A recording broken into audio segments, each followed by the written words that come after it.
Yeah, this video is pretty late, but forgive me for my tardiness and also my boring sounding voice, but this is my Sonic 2 review right here. It's almost been 3 months. Work and school are kicking my ass. I'm not gonna bore you and I'm not gonna waste any time. We're just gonna hop on into this, but the style of this video is pros and cons. It had its trash moments, and then it also had its not so trash moments, but yeah, without further ado, let's just hop on into this. So, the problem with these enemies isn't just the enemies itself, it's the fact that they go along with the special stages.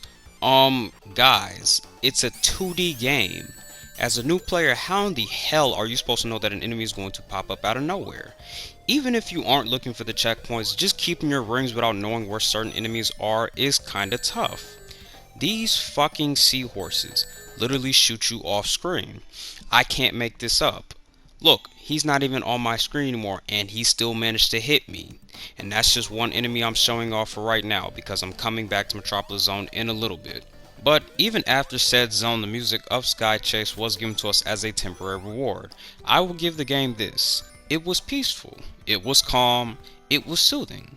For like 5 seconds. Because immediately after that it's back to hell.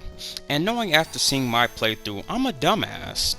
Pro tip, if you've already collected the Chaos Emeralds, do not collect 50 rings anywhere towards the beginning of this level.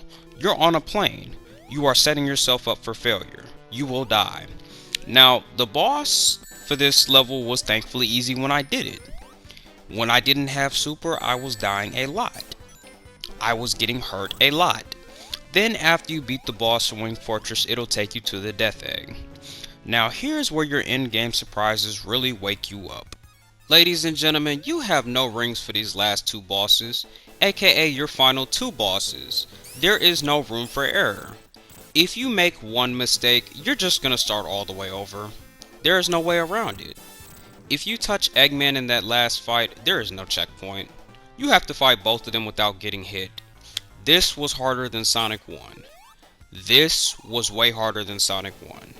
I thought this shit was fake, but apparently I was wrong.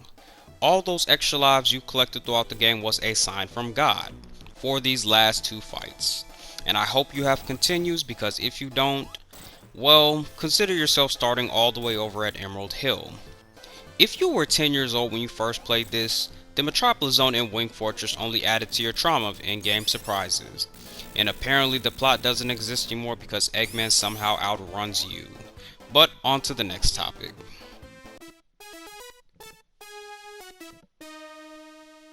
I've heard this song so many times that now I can't really unhear it. Never thought special stage would be this bad. Boy, was I wrong. I was wrong. There are a couple things wrong with these special stages, but I'm gonna jump to the main issues. 3 words. That stupid fox. I've suffered having to repeatedly start over on special stages because of this character. This random fox that came out of nowhere to start this sequel was supposed to be your friend slash sidekick, right? Wrong. He's the antagonist. He's definitely the antagonist, especially when it comes to these special stages. Not only does he like to trigger certain platforms, terribly assist me in boss fights, and set off enemies and traps, but he also likes to help me throw special stages. The directions were on the screen. Get a certain amount of rings before you reach a goal. Well, this dumbass has other plans. He wants to get every single bomb. His AI is absolute trash. You move once and he catches up to you 2 weeks later. Or if he really likes it, he'll sit on the side where the bombs are and eat every single one of them like it's fucking candy. Which hurts your ring count, by the way. Not only that, but there are 3 goals in each special stage, meaning once you mess up at certain points in the stage, the level is basically over for you and you have to locate another checkpoint and you have to look for another 50 rings and hold them for dear life. To make it better, once you lose the special stage, you're stuck on it until you beat it. Also, not only are the Sonic levels based on memory, but these special stages are also based on memory. So 50 rings, locate the checkpoints, and memorize the special stages for 1 glowing rock. And good luck racking on more rings as levels progress, because not only are most of the checkpoints hidden, but the levels get harder. And unless you're skilled or just really lucky, good luck opening special stage in Metropolis Zone, because by the grace of God, you're going to need it. And when I tell you it is a task having to locate some of these checkpoints, it is a task. Stumbling across them is no problem, but finding 50 rings and having to remember where they were? Get the fuck out of here. And speak of the devil, I had to save the best for last. There is a lot wrong with this level. As a newcomer, this level is beyond aggravating. This goes back to enemies and enemy placement, by the way. Oh, you said you wanted 50 rings? How about no? All I can tell you is if you haven't already opened all the special stages at this point, then doing it here is like hell freezing over. In other words, impossible. Starting with the praying mantis, everything sucks about this robot. Out of the 3 robots of this zone, this one is the worst one. He was placed in bad places, however one place always comes to mind when I think of him. Yup, that ledge after you come up those springs in Act 3. Shell crackers are literally broken. You can hop on it the right way and you'll still lose your rings. Also known for his cheap enemy placement. And then Asterons. Getting shot by one of these clowns while on a screw brings so much pain to a person you have no idea. Especially since there's always more than 3 of them. And all it takes is one wrong move forward or backward and you are fucked. Whether it's the enemies or the traps, getting hit in this level is so darn repetitive that at one point you start to get used to it. All 3 of these enemies are iconic for running this level. And then finally the worst thing about this zone. If running through this level the first few times wasn't enough, then you're in luck because you get to do it a 3rd time. Easily one of the biggest fuck yous a game could throw your way. There isn't a single child from the 2000s era who finally completed Act 2 only to find out there was no boss, yet rather something else. Another act full of pain and misery. This act was the epitome of poor enemy placement. I know for a fact many people questioned this level's existence after they were either hit with a game over, or they finally passed and later died on Wing Fortress. When I tell you this is the level with the worst enemy placement, it really is. I mean, just look at this.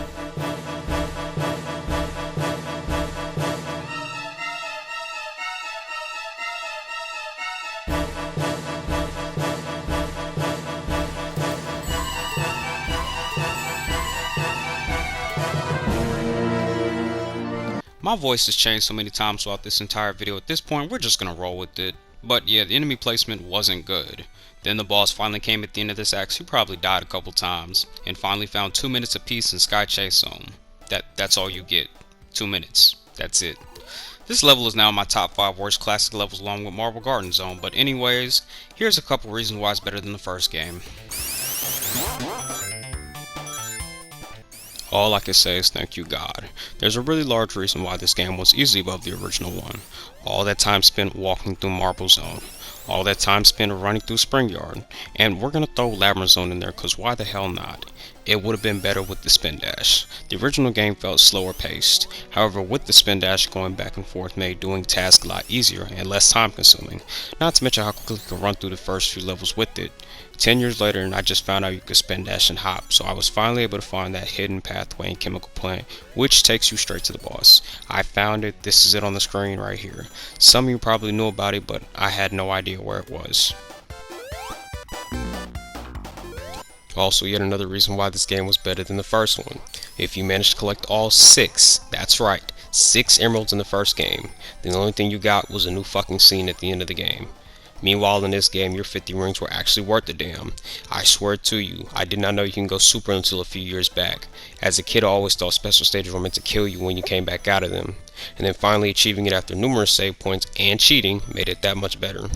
Although he was very slippery, just being able to use him to cruise through certain levels made getting him very desirable. Working to get him was a pain in my ass. Also, what I didn't like about it was how at 50 rings you just jump in the air, you instantly activated it, because I lost a couple lives in Wing Fortress because of that bullshit. Other than that, I enjoyed abusing his power. I'd be lying if I said Sonic 1 had the better level design. It didn't. These levels were an obvious upgrade. I really liked how fast-paced Sonic 2 was, especially the first few levels. It actually felt like Sonic compared to the first game. And then the little gimmicks like the high-speed tubes and vine switches, even the backgrounds and small details. Casino Night was really beautiful. The design of the level was detailed and super underrated, with the wild assortment of colors and even the slot machines.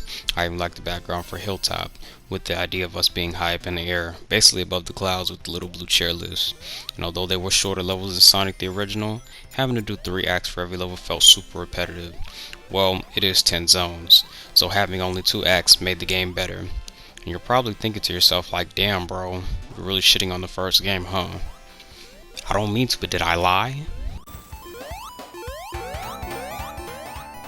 There's really not much to say about this. Sonic 1 had the better boss music, but overall the game's music was pretty decent. Actually, no, I'm really underrating it. No, the music was good. It was good. Boss music was a little cause especially that first boss. Just look at this. Just look at this. There's no way you can. How do you recover from this? I used to play this when I went to my dad's house every weekend, white PS2 and everything. I never beat this game until I got older because Metropolis Zone was where I had all my game overs at. Actually, Wing Fortress because I didn't know you had to hop off that plane in the beginning. But even today as I played it, I was still able to come across new things and hidden items I had no idea existed, which shocked me because when I found them I was like, wow, this was really here the entire time and I never knew about it. And I think the biggest thing about this game is the sibling interactions a lot of people had. You know, taking turns trying to beat certain levels and working together. I had a couple of them, but I mostly played on my own. I didn't really play too much multiplayer because nobody wanted to play with me. But I know other people did growing up, especially having your parents force you to share your game with your siblings.